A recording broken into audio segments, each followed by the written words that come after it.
मेरे प्यारे भाई और बहनों, प्रभु यीशु मसीह के मधुर नाम में आप सबों को नमस्कार।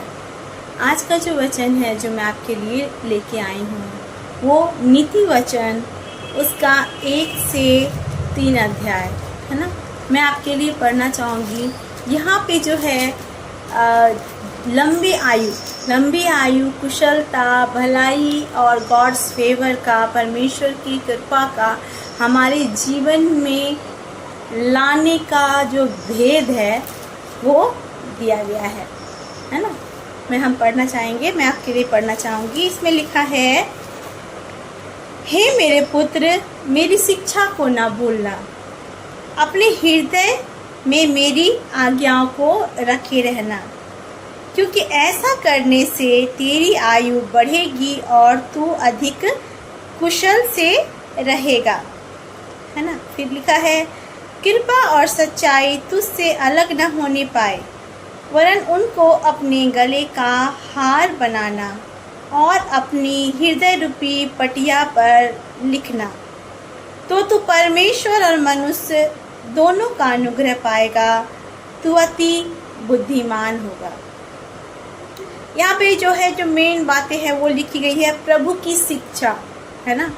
अगर हम परमेश्वर के वचन को पढ़ें तो हम वचन में परमेश्वर की शिक्षा के बारे में अच्छी रीति से जान सकते हैं।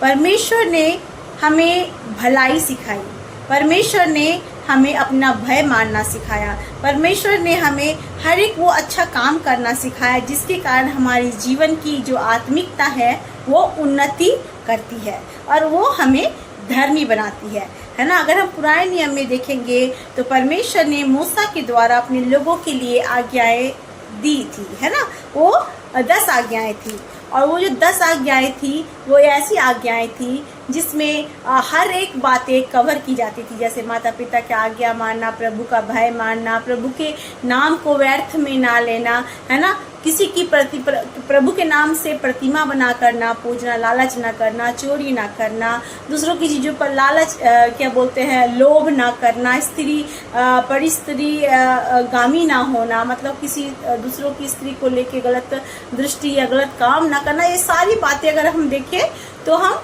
पुराने नियम की आज्ञाओं में पाते हैं, है ना। और परमेश्वर ने साथ ही साथ नए नियम में भी हमें आज्ञाएं दी है, वो है कि तू अपने पड़ोसी से अपने समान प्रेम रखना, है ना। और क्योंकि प्रेम रखने के द्वारा ही हम ये बता सकते हैं कि हम परमेश्वर के चेले हैं। अब यहाँ पे वचन क्या कहता है, जब हम परमेश्वर की सारी आज्ञाओं को मानते हैं, उसको अपने हृदय में रखते हैं और उस पर मनन करते हैं, लिखा है हृदय रूपी पटिया में जब रखते हैं तो क्या होता है ना।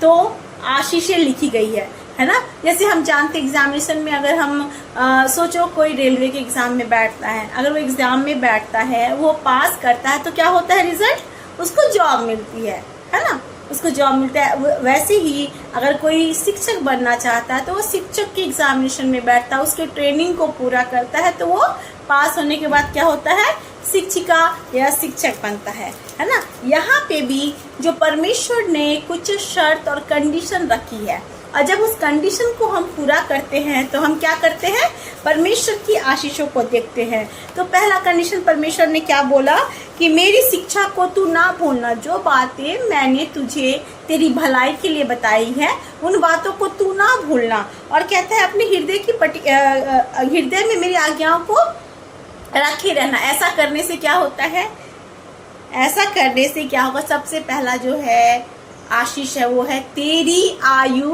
बढ़ेगी, है ना। क्या है, तेरी आयु बढ़ेगी। हर एक इंसान चाहता है कि वो अच्छे लाइफ को जिए, खुशियों के साथ जीवन को जिए, लंबी आयु को जिए, अपने नाती पोते, है ना, परिवार को देखे, है ना, 1 पीढ़ी 2 पीढ़ी देखे। तो पहली जो आशीष है वो परमेश्वर ने कहा कि मैं तेरी आयु को बढ़ाऊंगा और तू अधिक कुशल से रहेगा। कुशल का मतलब अगर इंग्लिश में देखें तो ये भलाई बताती है, परमेश्वर की आशीषों को बताती है, प्रॉस्पेरिटी को बताती है, संपन्नता को बताती है ना।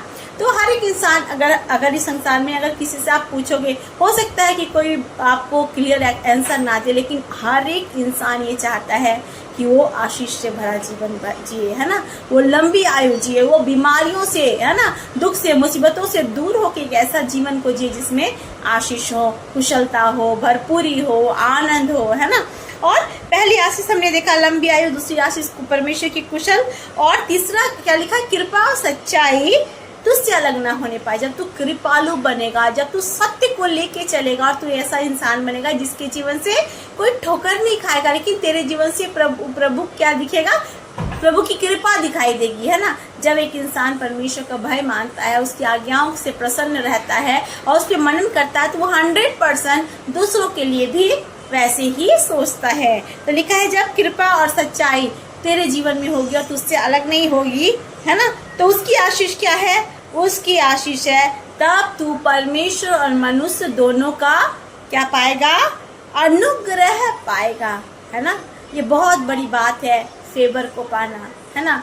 और इंसानी फेवर ही हमें लाइफ में बहुत आगे बढ़ा देती है ना। तो सोचो जब परमेश्वर हमारे जीवन में फेवर को करता है तो हम कितने आगे बढ़ जाते हैं, है ना। यहाँ पे परमेश्वर क्या कहता है, जब कृपा और सच्चाई तेरे जीवन में रहेगी तो तू परमेश्वर और मनुष्य दोनों का फेवर पाएगा। बहुत सारे लोग ऐसे ही संसार में जिन्हें मैं पर्सनली जानती हूँ कि उन्होंने अपने जीवन से सच्चाई को क्या कर दिया है, दूर कर दिया है। परमेश्वर की कृपा को क्या किया है, दूर कर दिया है। परमेश्वर की आज्ञा को क्या किया, सुना तो है लेकिन अनसुनी कर दिया है। और परमेश्वर की क्या बातों को है मन तो लगाते हैं लेकिन उस पर फिर भूल जाते हैं। और वैसा करके क्या करते हैं, ना वो लंबी आयु जीते हैं, ना उनके जीवन में कुशलता दिखती है, ना उनके जीवन में कृपा दिखती है, ना उसके जीवन में सच्चाई दिखती है, और ना ही उनके जीवन में किसी का भी फेवर दिखता है। वो जहाँ भी जाते हैं ठोकर खाते हैं, जहाँ भी जाते हैं लोग उनको ताना देते हैं, नीचा दिखाते। क्यों?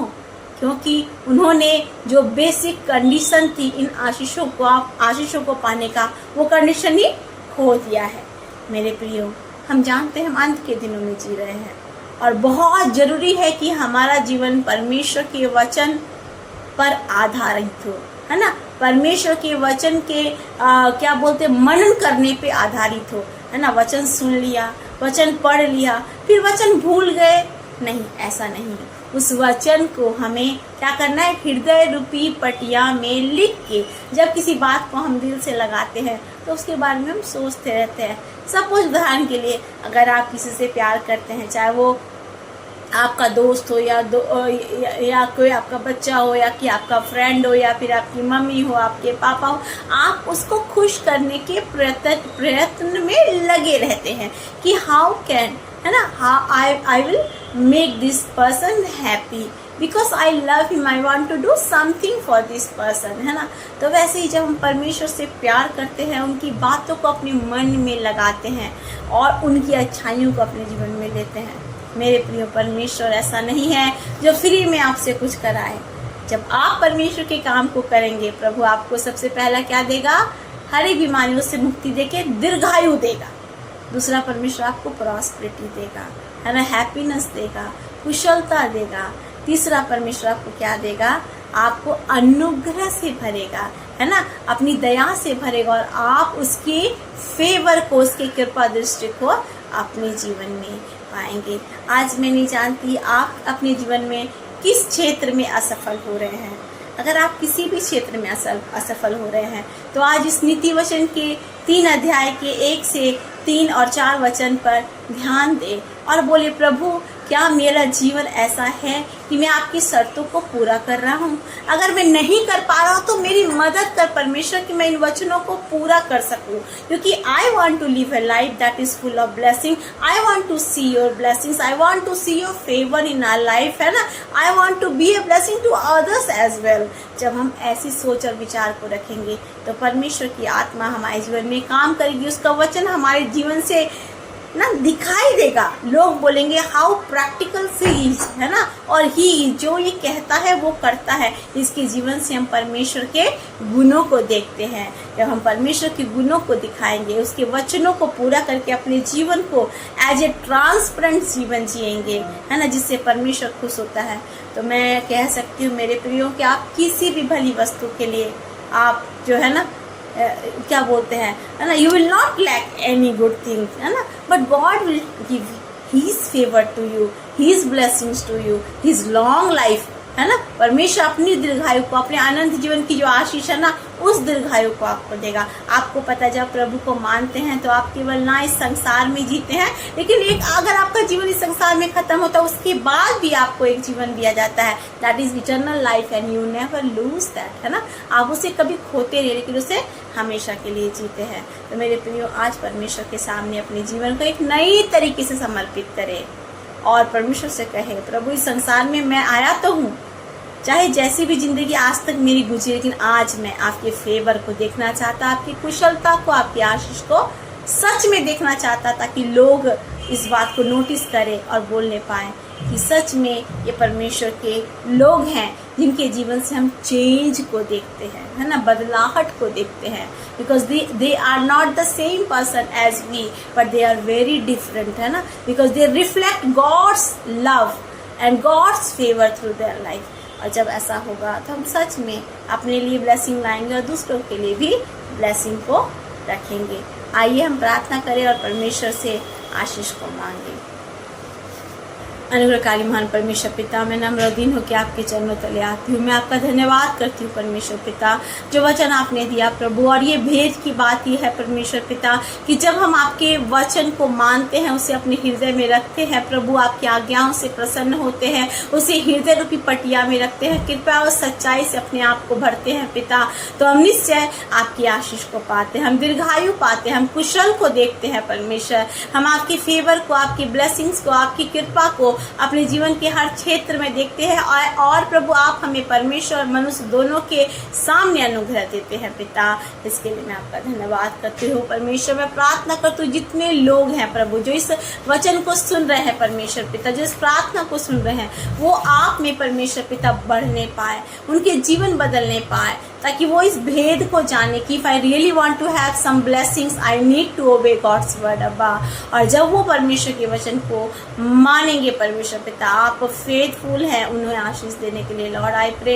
ये बहुत ही साधारण बात है प्रभु, हम सुनते हैं और भूल जाते हैं। आज कोई सुन के भूलने वाला ना हो परमेश्वर पिता, लेकिन आपको अपना जीवन देकर आपसे आशीषों को लेने वाला हो सके परमेश्वर। अंत के दिनों में हम जीते हैं प्रभु, जो भी आत्माएं नाश हो रही है पिता, मैं दुआ करती हूँ हर एक जन इस वचन को सुन के मन फिराए, आपके वचन में अपने जीवन को दे प्रभु, आपकी आज्ञाओं को पालन करे परमेश्वर, उन्हें हृदय रूपी पटिया में रखे परमेश्वर, और उनके जीवन से कभी कृपा और सच्चाई अलग ना हो परमेश्वर, ताकि सच में जब लोग उन्हें देखे तो जानने पाए कि प्रभु यीशु मसीह का अनुग्रह इस पर हुआ है, प्रभु यीशु मसीह की आशीष इस पर हुई है पिता।